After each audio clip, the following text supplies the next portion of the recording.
Praise be Jesus Christ, and welcome back to CarmelCast. CarmelCast is a production of the Institute of Carmelite Studies Publications. You can find out more about us at our website, www.icspublications.org, where right now you can purchase the book that we're focusing on for this season of CarmelCast. We're going through the Living Flame of Love Study Edition, translation of the great work of St. John of the Cross, which was translated by Father Kieran Kavanagh in the 1970s and then revised again in the 80s and 90s. If you're interested in following along with the episodes that we're doing throughout this season, you can find an episode guide, sort of a reading guide, in the description of this episode. And we're also going to make available a PDF document with that reading schedule so that you can print out for yourself. I just wanted to take a moment, because I forgot to do it last time, to just mention Father Kieran Kavanagh, who translated this work of St. John of the Cross and also prepared the study guides that appear in this edition that has just been released. Shortly before Father Kieran died on February 2nd of 2019, he had prepared, he had been working on this study edition. And we have been working on finishing it and bringing it for publication over the last couple of years. And Father Kieran was a great scholar of St. John of the Cross. He spent most of his time as a priest studying St. John of the Cross, translating his writings, and really spending time with the scholarship that was going on, particularly throughout the 1980s and 90s, these great studies dedicated to St. John of the Cross. And so these study guides that he's prepared in conjunction with this work that we've published in this edition are really the fruit of all of that study, and always with the intention of making St. John of the Cross better understood, because he can be a figure that is often misunderstood or mischaracterized or misrepresented oftentimes, or have people have a sort of not correct sort of understanding or idea of what St. John of the Cross is all about, or what his writings are about. And so Father Kieran really takes in these study guides that and wants to correct that misunderstanding. He wants to open up St. John of the Cross for all of us, for the entire church, to understand his teaching as something that is for all of us, and not just for those who have a mystical bent or have a particular proclivity to a particular type of spirituality. No, when the church declares him a doctor of the church, he's declaring him a doctor for all of us, for the entire church. And so Father Kieran, in his study guides, he is aiming at making this text accessible for you and for me. And so that's really just what I wanted to say as a way to promote this great study edition, and as a way to kind of make St. John of the Cross more approachable and not as intimidating, I guess you could say. Mm-hmm. So I'm joined here by Father Michael Joseph of St. Therese for this episode. And for this episode, we're just going to dive into the entire first stanza of The Living Flame of Love. In the last episode, we just covered kind of the prologue and a little bit of context about this work that we're studying. So now we're getting into the text. We're going to spend some time in the text and going through the text. So, Father Michael Joseph, welcome. Thank you. No, it's great to be here. And if I could just say, I think it says a lot that Father Kieran saw this so worthwhile in his last years of his life when he was sick and infirm, and he thought he was still studying this and working on this and saw it as that important for the church. So I think all the more it just adds to the kind of urgency of the message of the living flame of love for us. So. Yeah. Well, so in the first stanza, this is where sort of we begin, and this is where John has just introduced this work, the purpose of him writing it, and so now we get into the first stanza, a stanza that he had written in years previous. And he begins with this famous, first line of this poem, "O living flame of love, that tenderly wounds my soul in its deepest center." And we're going to go through, each of these lines and kind of how St. John of the Cross, he presents the sort of images and what they mean for him, as well as what they mean to the soul, just in general. Yeah. So, Father Kieran, in his study guide to this stanza, he breaks this stanza up into a few parts, really mainly these three these three sort of outlooks, these three positions, I guess you could say, of time. In particular, the time of the life of the soul, essentially, as from when God begins to direct the soul, when God begins to enter into the soul, and the soul cooperates by entering into the spiritual life. And how for St. John, as this being a sort of a testimonial poem, that these lines have both a present reality for him in that moment when he's writing them. They have a past temporal reality. In a sense, some of these verses he's looking back to how he got here. And finally, he's speaking of what is to come. This consummation that St. John of the Cross is desiring for himself in at this time in his life. He says, "Now consummate." He uses the imperative, sort of break through the veil. Now is sort of the sense that if it be your will, right? Yeah. And so this idea of both what he's looking forward to in beatitude. Mm-hmm. And I think the kind of unique part too is that even though you have this like looking back and looking to the future and then what's happening right now, it's also a consciousness that you've already attained the goal in a way. It's like it's all in the present in the sense that you're not looking for something else to happen in a way, like you're not seeking some other stage, but that you've attained, where the Lord wants you. You've attained this union, and now all that is missing is basically that thin veil is broken now. So then you can like fully enter into glory. But it's like you're there now though, in that sense, and I think it just gives a sense of what's possible. Again, right. We talked about a little bit last episode, but that this is possible, and it's possible to not always think like, well, I just have to go further. But that, no, God has brought the person to where he wants them to be, and he's pleased with them there. And now they're just waiting for the veil to be lifted, and they can just enter fully in. I think in a way that applies to all the stages too. The fire that John is speaking of here is pure grace. It's the Holy Spirit. It's grace himself, right, in a sense. And so when he's speaking of, even in the past, of how he got to this point, it's the same flame, it's the same spirit that is within his soul in those moments of purification, as it is now in this present moment for him, as it will be in the life to come. What's different is himself. Yes. And so I think that's helpful and we'll get into this. This is a major theme in this stanza of how it's the same. It's the same flame. It's the same spirit.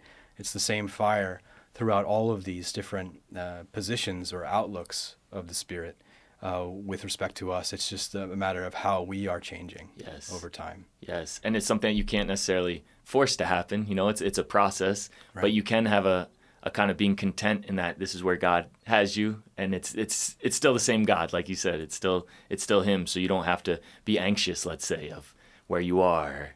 Where am I at in the spiritual life per se? That like, no, if it's the same God that's working the same flame, then you can just be present basically to what God is doing. Yeah.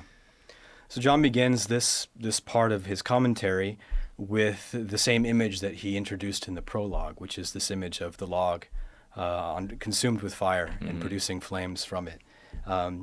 And so this is in this stanza. Father Kieran breaks the commentary of the stanza. Father Kieran breaks up into 3 separate study guides, and you could more or less, they pertain to essentially paragraphs 1 through 8. The second is 9 through 17, and then the final is 26 through 18 through 36. So in this particular section, Father Kieran takes, as it's by itself, to go through this, to reintroduce this image and to explain it a little bit more. What do you make of this image of? We talked about a little bit last time, Brother John, Mary, and myself, but what do you make of this image of the log and the flame? Yeah, well, that the log, already it's united to the flame. It's already been transformed in that sense. So it's so one and united with the fire, that it's been transformed. It's something different in a sense, and yet he talks about these little flames, or not necessarily little, but flames that jet up, that continue to blaze forth, right? And that so this fire, this union is habitual, it's already there, and yet it's always emitting flames, which for John talks about them as kind of acts of love, basically. Mm-hmm. So that these acts of love that come from this union are constantly being emitted. And there's a great quote where he says, one of these is more meritorious and valuable than all the deeds a person may have performed in the whole of life without this transformation, however great they may have been. So here he's speaking of an act of the soul inflamed by the Holy Spirit, essentially. So it's a soul acting with so much love, being consumed in love, being inflamed in this love, that the acts that pour forth from that space, that habitude, he would call it, that habitus, a state of having acquired in a sense, or being given in a sense, usually through acquisition, though, through the practice of the virtues and through the development of the spiritual life of the person, though. This habitude, the situation for the soul in that place, one act of love, inflamed with the fire of the Spirit, is greater than all the other ones that come before it, in that sense. Well, it also gives us insight too into just like what does please God, what is God actually looking for? It's not necessarily the greatness of our works, but it's His own work. He wants to see His own work in a sense. So this transformation that only God could have done, like you said, but after a whole process of fighting and acquiring, but then God just takes over. And so it's now God is the one at work. He's the one acting, and so the flames that emit, it's God loving through us, basically. Mm-hmm. God's flames emitting through us, and then that pleases God to see His work, and it's so meritorious because it's now just God, basically. God has taken over. Right. Yeah, so the meritoriousness of the act is the result of the union of the wills, our will with God's completely, without any separation, or without any inhibition, or without any sort of separation, in a sense. And it kind of shows us what our goals should be often is if we just put our energy, into just wanting to be united to God, and whatever that takes, whatever that means, then we know that our lives will be the greatest thing possible, and it's not so much about the individual things that I could do or the great things that I might be attracted to. It's allow God to transform me, and then even one of those acts will be greater than anything else I could do. Yeah. I just want to read from The Living Flame of Love what St. John of the Cross says, just to tie it back to this image that he uses of the log and the flame.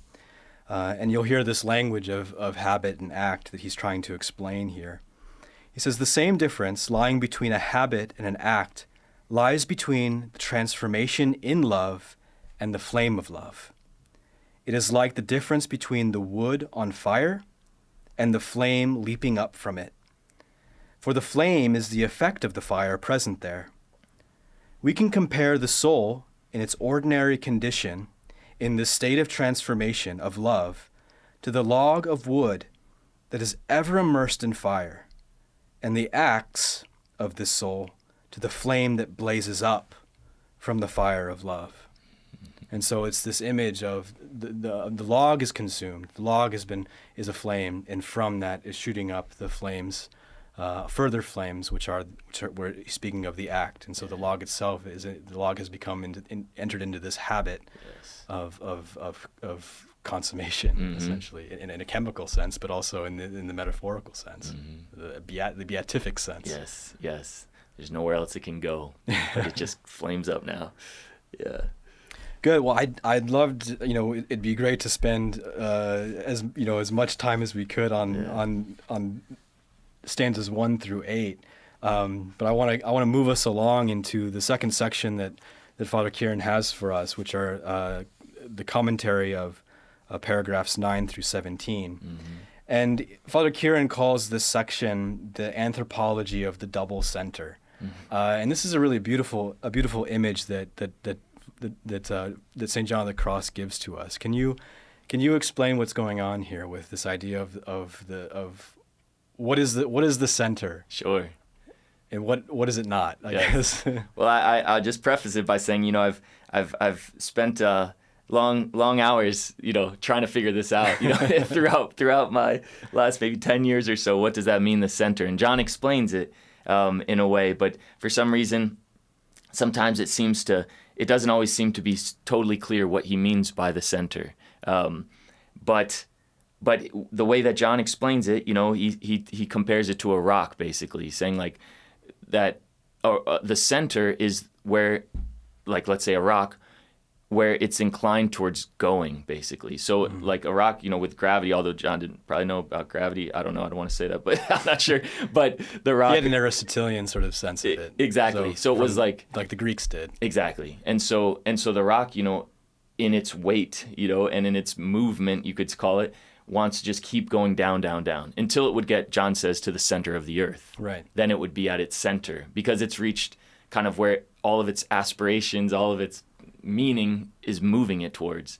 And so then the soul, the center is not a part of the soul, I guess. And that's the thing that would trip me up, I think, when we talk about the center, we always think of it as a location, a physical location. But that John says no, because the soul has no parts. It's a spiritual reality. Mm-hmm. So you can't talk about like a location in the soul where something would be. But you speak analogically in that way. But its center, though, would be like where all of the energy, all of the aspirations, really what the soul is made for, like where it's meant to go if it was not inhibited, by other things. Like the rock, if it wasn't inhibited by some of the soil, it would keep going down, right? Right. And so the soul, if it's not inhibited, where it would go. And then he gets to that famous line where he just lays it out. The soul's center is God. Yeah, okay. The soul's center is God. So Father Kieran explains this reality of he brings in a lot of this Greek philosophy, and it's really helpful, and it's really insightful because this is something that John would have understood for himself. Mm-hmm. Father Kieran writes in explaining this image that following Aristotle, St. John writes that the deepest center of an object is the farthest point attainable by that object's being and power and force of operation and movement. And so we know that Aristotle in particular, but the Greeks in general, had this idea of finality. Mm-hmm. They believed that all of being had this sort of final end, and they call it a final cause. It's sort of the cause the cause of their being is what they're aimed at. And so just as the rock has an inclination, any object, this is what the Greeks understood gravity to be, any object has an inclination downward. This is what keeps us from floating off into space, according to them. And so this rock that St. John of the Cross is using, this image, has this inclination to attain its most deepest or the deepest position possible for it, which would be the center of the earth. And so this is the idea of center, of being in the center. It's the farthest point of its inclination to be at the center that's attainable for it. And maybe we can understand now, understanding geology, that maybe it's not attainable for this little rock to be at the center of the earth. But this is sort of the idea that we have in the soul is created by God, and it has as its final end God Himself. Mm-hmm. He creates us for Himself, and so our soul, our spiritual nature, our supernatural nature, has an inclination towards God in some sense. Particularly the baptized soul has this inclination, in being filled and fed by grace in the development of the spiritual life. It has this inclination to attain its end, which is God itself, God Himself. Yes. I think Father Kieran put it well, too, and concisely in how he just said, you could see like the center is the goal, kind of. Like the center is the goal. And how love then really is what brings us, for John, love is what brings us to our center, because God is love. And he says, when it has reached God with all the capacity of its being and the strength of its operation and inclination, it will have attained its final and deepest center in God. It will know, love, and enjoy God with all its might. And so he says, the more the soul gives itself to love, then the more it goes into the center. You can be in your center, or you can become more in your center, but not fully yet. That's the whole journey, right? You're going more and more towards your center, who is God, more and more towards the goal. But each degree of love that you grow in, you're getting deeper. And I think it gives us maybe a good sense too of like, again, the whole goal of the spiritual life, is to go towards our center. It's there's no other aspiration really. Like, it just shows how radically we've been made for God. There's no other aspiration in life really that's worthwhile that in any way would take us away from that center. And the only thing that would be worthwhile is what brings us to our center. And we all want to be centered, we all want to be at peace. And John lays out like, well, this is the path, this is the path to that. And its trajectory is not delineated by our willing it either. And so it is a desire, of course, but it's there's also something about it that is freely given by God in grace. And it is something that it begins in the baptized soul, in the gift of God dwelling within you, right? And so the movements towards this center are going to be delineated, or they're going to it's going to be possible insofar as we are maintaining that state of grace. Yes. And insofar as we are cleaning the way, sort of like I picture like the seven dwarves like mining through the mine to get to the most precious jewels in the cave, and it's not something that they can necessarily attain on their own, but it's something that is given by God and we cooperate with. And I guess our cooperation is that mining, right? Mining away all of the ore that is worthless, does not pertain to our ultimate goal. This is our participation in this movement towards the center. Yes. And so there's not like a method of spirituality that is oriented towards attaining this center. Yes. Essentially. Because it's a given. That's right. I mean, that's the beauty of it too. Is it's something that's kind of it's how we're made. It's how we're constituted. And so we don't have to like wonder, like, in terms of discernment, are we called to this? Yes. Like, we're called to like go to our center. Because it's already been given to us. Yes. It's already been given to us in our baptism. But it's a matter of us moving away from it. Yes. We're like NASA. We're shooting it back up into space. Yes.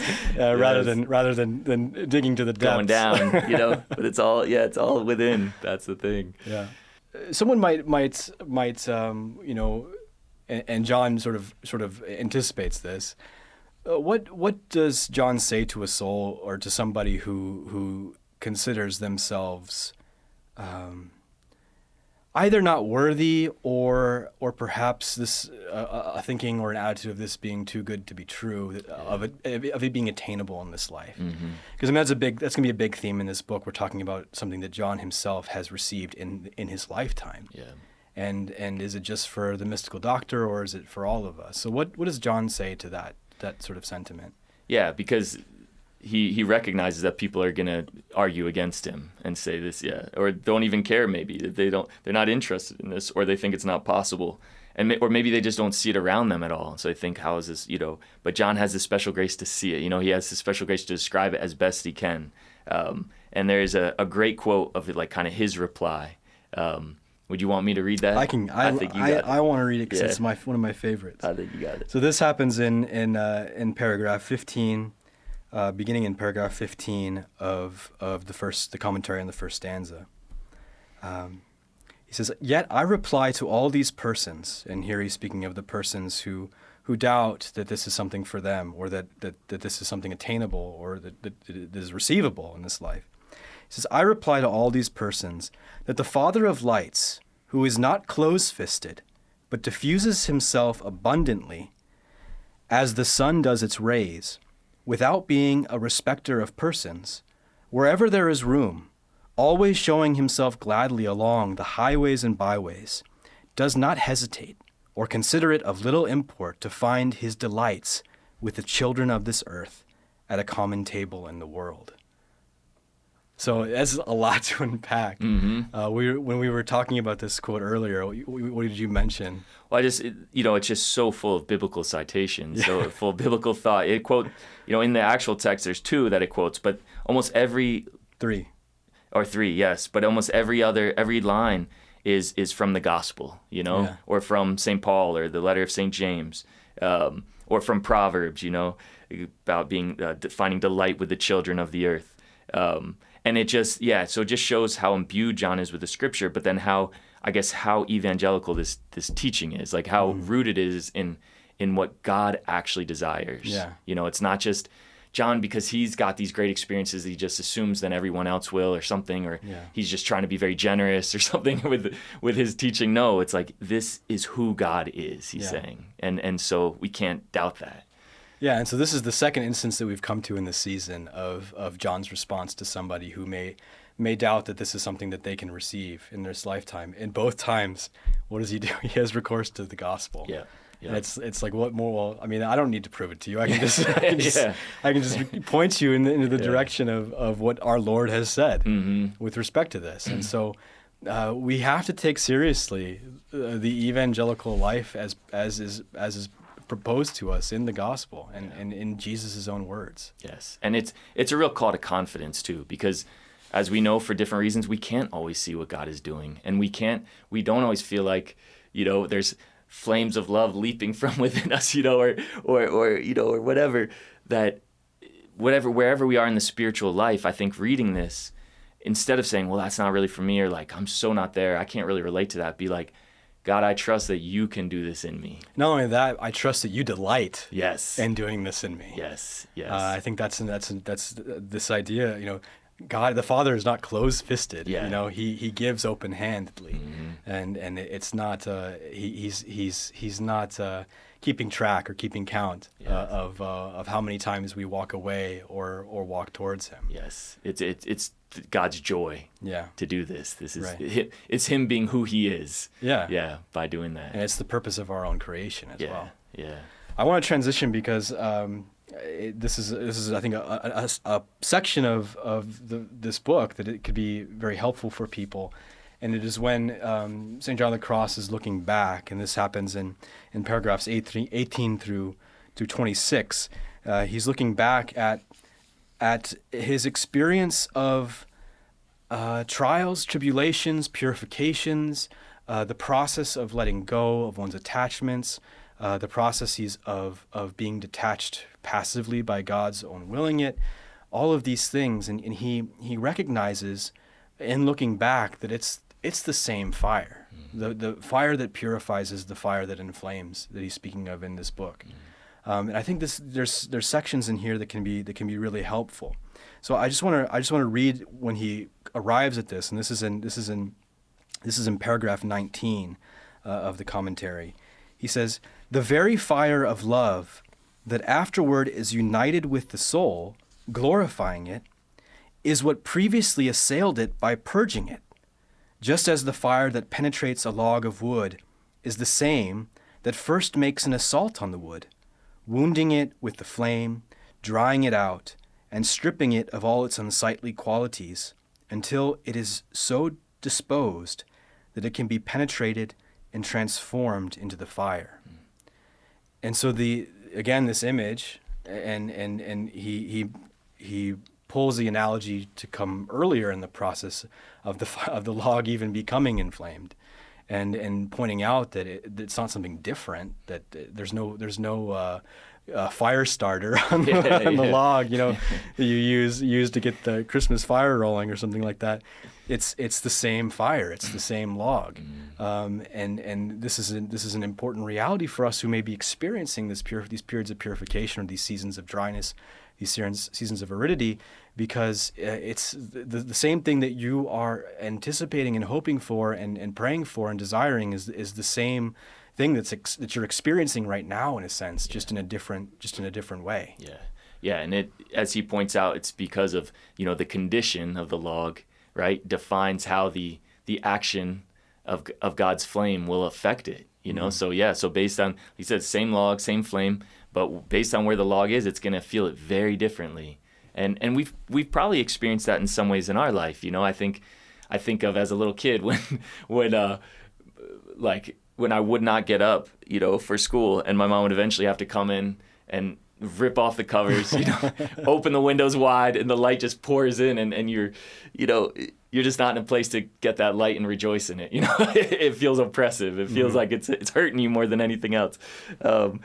or I think even sometimes we've experienced where, based on where we are, let's say someone that we assumed a bad motive of, or that we were kind of judging maybe a little bit or criticizing, all of a sudden they do something very loving for us, right? Because of where I was in that moment, my critical nature, I experienced that love as painful almost, because it makes me ashamed in a way, because I was undervaluing that person, let's say, and they did something great. And so my own condition in those moments means that the love that's being communicated to me, or the light, let's say, will affect me very differently, And so it's the same flame, but he says, before all the soul's infirmities by this flame are brought to life, they're set before its eyes, the misery of it. But then he says, to be felt and healed. Right. Yeah, and so there's this idea of it's going to cause some separation. Isn't always the easiest thing, even when we're separating from sin or from a life of imperfection and habits that aren't healthy for us, because the light shines and what we see isn't always pretty. Yes. And our reaction to that sight is oftentimes through shame. Yes. But the truth shouldn't cause us to be ashamed. No. We should. No. This is the message of the gospel. Exactly. It should draw us to seek God's mercy. Exactly. That's the thing. It brings it to the surface, and that's even like good, right, psychology in a way. Right. You like bring it to the surface, but then to be healed. Then to be given to God, and then He can take care of it. And I don't mean to say that shame isn't healthy. It shouldn't stop there. Exactly. It's not an end. Yes. It's a motive to get you to the next step. Exactly. Right. Yeah. The other sort of thing that can be painful in from this is the inherent contradictions within us. Yeah. And St. John of the Cross brings this up in paragraph 22. He speaks about the contraries within us. Our good desires and our inherently broken desires. He says, "For a wonderful thing, contraries rise up at this time against contraries, those of the soul against those of God that assail it. And as the philosophers say, one contrary, when close to the other, makes it more manifest." I imagine like two magnets here, like two positive magnets, and you try to push them together. Yeah. That analogy breaks down because they're both positive, but you know what I mean. There's that you put them together and it makes the force between them even further apart. So Yes. this idea of when you get God into the midst of your sinful inclinations, it's going to stir up in you some probably repulsion and probably some reaction in a sense. So they war within the soul, he continues, striving to expel one another in order to reign, that is, the virtues and the properties of God, extremely perfect, war against the habits and properties of the soul, extremely imperfect. And the soul suffers these two contraries within itself. And so you can even we all can relate to this, right? Yeah. I mean, this is something that we've all experienced, and it's the one is ultimately stronger than the other. We know who's won this battle. Yes. And so, insofar as we are striving on this road, we are striving for a life of union with God. We ought not fear of who's going to win, because if we stay on the side of good and light and the fire within us, the call of our baptism, and we're living that baptism, then we're going to be fine. Yeah. We have to trust that God is going to prevail. Yes. In the midst of this. And it's a good sign too of just hope in the midst of the battle, that this is something good that's happening, and that it's something necessary too. It's like you can't escape this stage. You can't jump around it, I remember just a little anecdote once telling my spiritual director when I was a novice, just like, I don't know what's happening, if this is good for me or, blah, blah, blah. Like, because the interior battle gets strong in the novitiate especially. And he said, you know what? It's going to happen sooner or later. So it's like, and that really helped me. It gave me consolation because like, you're right. I'm going to have to deal with this sooner or later. I can't escape it. I could go back to the world, put it off, keep doing things, put it off. But eventually, if I really want to reach my goal, I got to let it happen, And so we realize this is a good thing. This is the flame of love that's causing these things, even though it feels so painful maybe. I want to read one other quote in here that is so incredible. when this flame shines on the soul, and he's speaking here. This is right after the previous paragraph that I read earlier. When this flame shines on the soul, since its light is excessively brilliant, it shines within the darkness of the soul, which are also excessive. The darknesses of the soul, which are also excessive. Persons then feel their natural and vicious darknesses that are contrary to the supernatural light, and they fail to experience the supernatural light, because they do not have it within themselves as they do their darknesses. And the darknesses do not comprehend the light. And this is a reference to the prologue, John's prologue, John the Evangelist's prologue to his gospel. The darkness does not comprehend the light in the presence of the Word being made manifest on earth and in within us in our baptism. Yes. Yeah, and it's I think a helpful tie-in too to show like that this presence of the light honestly is the same. It's the same light that's going to purify us that the darkness can't comprehend in the afterlife. You know, that's a good sense of what purgatory is, that John says, you know, that you've already you're in a state of grace, you know, you've already won in a sense. But so the darkness hasn't won out. But the light still needs to make its effect. You know, the flame still needs to have its effect. And his thing is so it helps us see what purgatory is too, that it gives us a sense of purgatory is not this place of just like punishment, you know, it's not this place of just like, you know, this, or how people always see it as like this eternal waiting room or something, you know, that it's the flame of love still, but that has to do its work in us. And as our whole spiritual tradition teaches, and our theological tradition, I believe too, is that it's better to do it now. You know, we don't know exactly the dynamics, but it's better to let that process happen now as opposed to waiting for it. And so just to speak to people who may be experiencing some sort of, you know, spiritual confusion in their life, you know, John, I think here is very clear that you know, there's still work to be done, but God is with you in it. You might not be able to comprehend it because of the various darknesses that are present within your reality, within your life, within your habits, within your sin, but God is working. Yeah. And the experience of darkness, the experience of the lack of God's presence is one that is in a sense the result of our eyes have not yet adjusted to this light. Yeah, but it's the flame will do its work. Yeah, the flame will do its work, and it's a good, loving flame that will eventually glorify us. Right. Yeah. And we have to our faith will be strengthened through it all in these trials. Well, just so to finish up, we have to get through the end of the stanza at least. Yeah. John finishes with the consummation of all of this. He speaks of in the second aspect of this first stanza. Now consummate, and he's using the imperative here. Now consummate, if it be your will. Tear through the veil of this sweet encounter. And so here John is looking towards, from his present perspective, as someone who has attained some aspect of union in this life, his desire to break through that final veil is ever present, right? Ever before him. Yes, but there's a kind of gentleness in a sense of, or of like a. It's a real kind of delicacy of saying "si quieres" in Spanish, if you want, you know, if it be your will, as it says in English. So it's do it, but it's I only want what you want at this point in my life. Like I want so bad, of course, to consummate this, to be in glory, to be with you, but all I want is what you want, and that's the result. That's the fruit of union. That's what union means in a sense. You just all you can do is just will what God wills, even the greatest thing that you know He wants for you, but you only want it as He wants it when He wants it. In that sense, right. He speaks. He uses the image here of these three veils. I wonder if you have in your notes anything about this, because I'm looking for it as I'm flipping through these pages here. Well, I think one aspect of the veils is that, you know, he says the first is creatures. You know, this veil in a sense has already been broken because of the purifying work of the flame. Basically, our attachment to creatures. You know, our attachment to things that aren't God.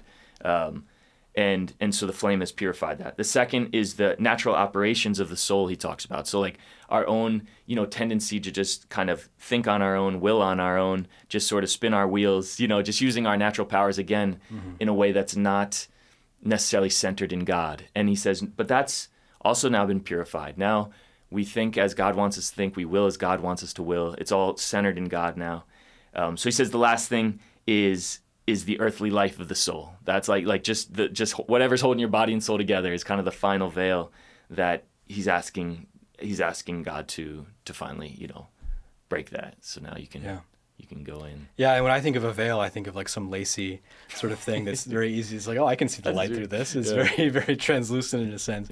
But I think, he's speaking of in this first veil, he's speaking of something that I think is what is there's something there that is, and it's something within us that is causing us not being able to see the light.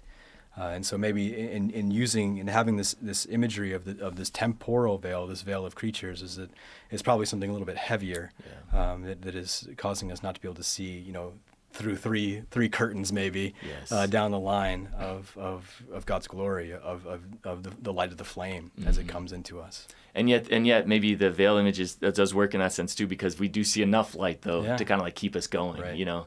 To see what the goal is. So it's not totally blocking it. Right, that's true.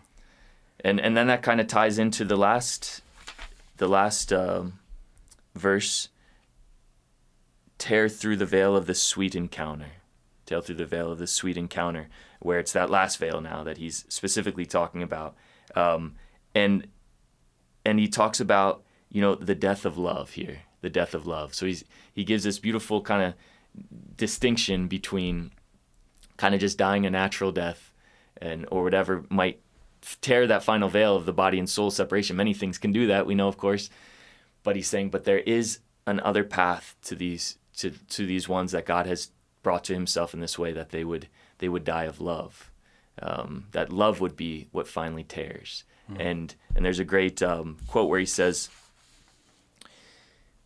"It is vital for individuals to make acts of love in this life, so that in being perfected in a short time, they may not be detained long, either here on earth or in the next life, before seeing God." And so it kind of gives a sense of like the death of love is what we desire, where love becomes so impetuous, that love that God has poured in us, the flames are leaping up so much that it's like our bodies can't handle it anymore. Like our body and soul, it's too weak, and so, and he says, maybe other things have brought you to it, that weakness, maybe sickness, maybe other things, old age, but that's not what takes you out of this life. It's actually this impetuosity of love. And we're celebrating this year, it shows how the saints connect. There was a saint, that we know of, it's our 150th anniversary this year, who was very inspired by that particular verse. Particularly in the last months of her life. Mm-hmm. Yeah. That's another plug coming soon. Shortly after in fact, it's the next book that we're re-releasing is a new edition of Teresa's Last Conversation. So keep an eye out for that in the coming, probably next couple weeks, really. Less than a month, I would imagine. Yes. But I can't see the future, so. Sure. That veil is thick. Yeah. Well, good. I think we've covered a lot of material here. So next week we're going to begin right in stanza 2, and we're gonna go through the first half of the second stanza, which has lots of things for us to consider. So we welcome you to join us again next week as we continue our study of the living flame of love and the study edition prepared for us by Father Kieran Kavanagh. Thank you for joining us now, and have a blessed week, blessed Easter, and God bless you. Amen. Amen.